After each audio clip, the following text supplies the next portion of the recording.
Do me a favor and watch these clips real quick. I called both the airports before I left and asked them about how far everything was and how much walking there was. And I'm upset right now because my legs hurt and the lady lied to me about how far it was because I would have made other arrangements for me to get here if I knew how far it was. So at this time, I'm canceling your weight loss surgery. This is your fault. I hate you.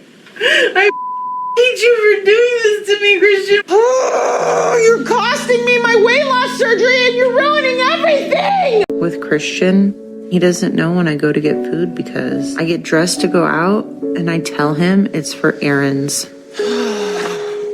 But it's a lie because the only thing I'm going to do is eat.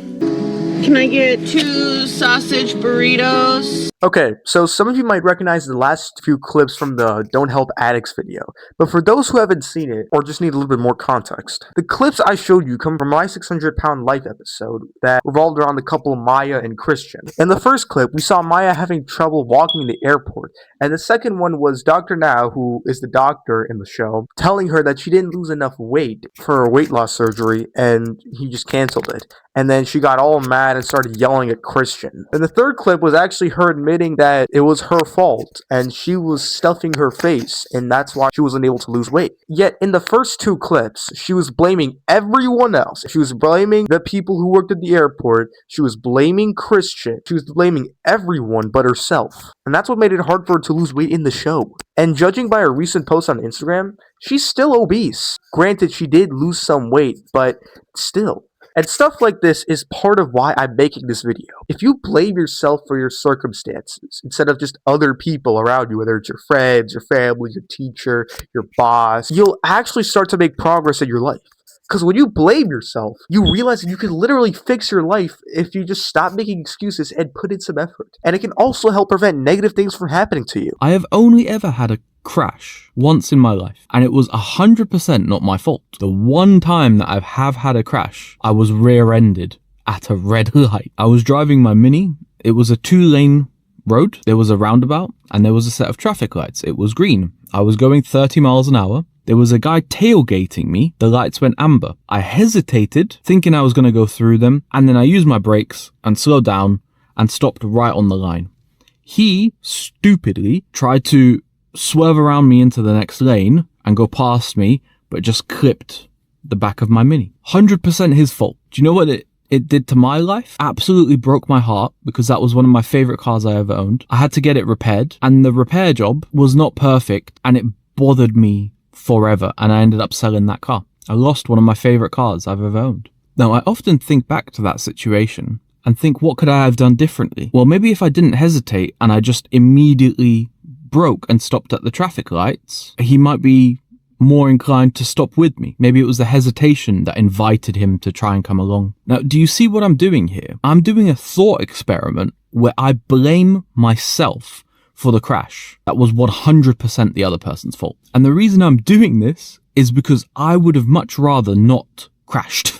Think Before You Sleep said this in a video, but I can't find it for whatever reason, so I'm just going to say it. It takes 2 bad drivers to cause an accident. The first one is the one who makes the mistake, and the second one is the one that can't prevent the collision from happening. And it aligns with what Mick, the guy you just saw, is saying. Blaming yourself can help reduce the odds of you getting into an accident. It doesn't matter. I mean, it does matter, insurance-wise, but it doesn't really matter who caused the accident, because both cars and lives will be affected in some way, shape, or form. And he said he's only had 1 accident, so that mindset definitely contributed to why he's been able to maintain that. And it's more impressive given that he drives very fast in some of his videos. But you can always step it up a notch. We've got a double overtake situation here. So what we're waiting for is a big amount of visibility, and we're going to use all our power here. That is a ton of visibility. We're going to take it. I'm just going to slow down because there's a little corner here. And we've made the overtake.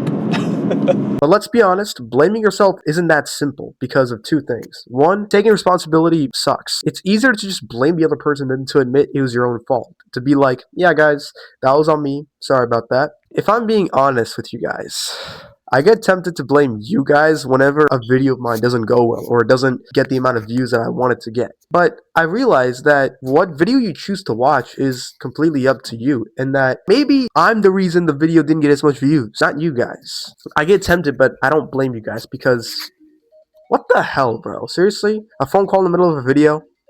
Apologies for that. As I was saying, I get tempted, but I still blame myself for it because it's on me on whether this channel grows or not.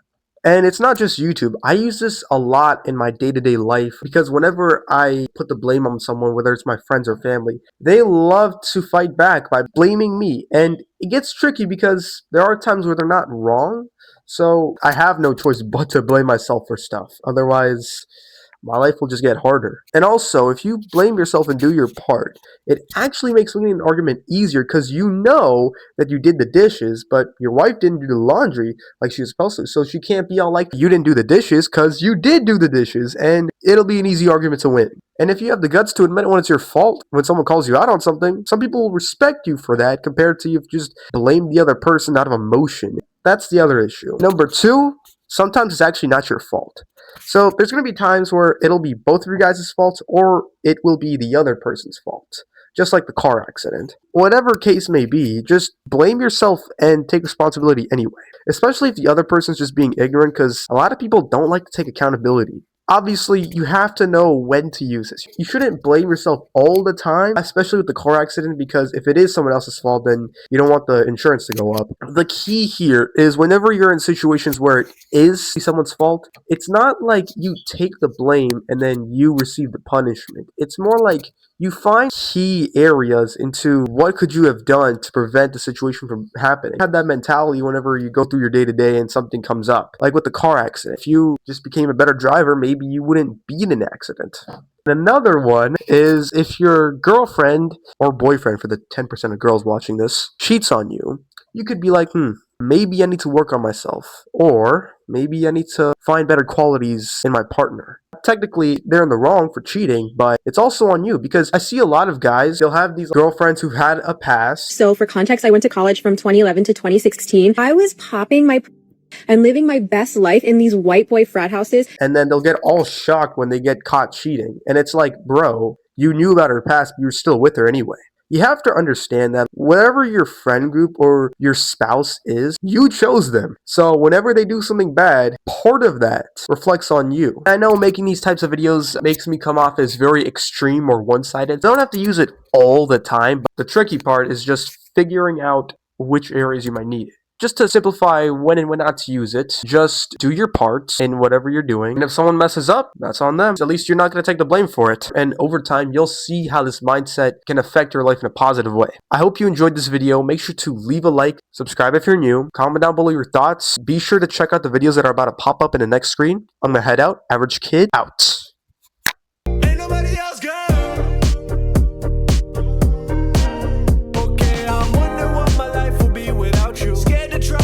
I think I got to. I think I should listen to myself. Bedroom corner.